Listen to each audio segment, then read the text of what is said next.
Počuješ ten parádny zvuk? Sledovaním do konca tohto videa zistíš, ako sa k nemu dopracuješ.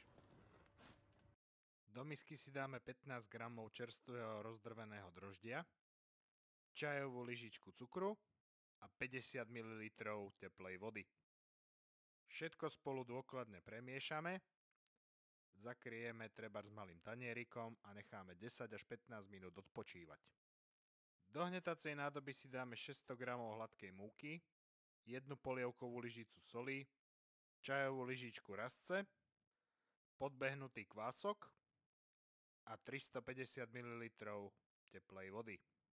Všetko zaklapneme do robota, zaradíme druhý prevodový stupeň a necháme 10 minút hnetať. Po 10 minútach si to vyklopíme na pracovnú dosku, zľahka pomúčnime a párkrát preložíme, vytvarujeme si z toho nejakú takúto gulu a zavrieme to do misky kisky na hodinku až hodinku a pol vykysnúť.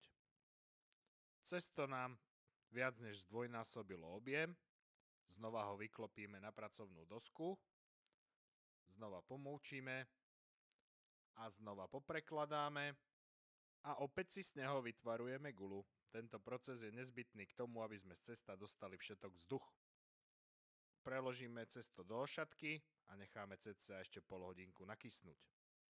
Medzi tým si rozpálime trúbu na 250 stupňov a dáme si do nej rozohriať hrniec a do toho rozpáleného hrnca položíme ten chlebík na pečiacom papieri.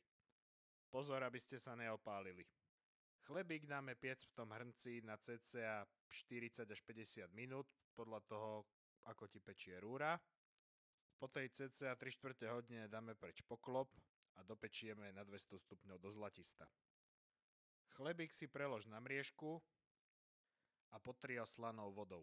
Vďaka tej slanej vode ostane krásne zlatistý a chrumkavý.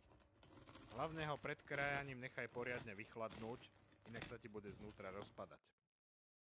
Chlebík ti bude krásne ladiť ku gulášu, omastený s cibulou, ale vynikajúco chutí aj samotný.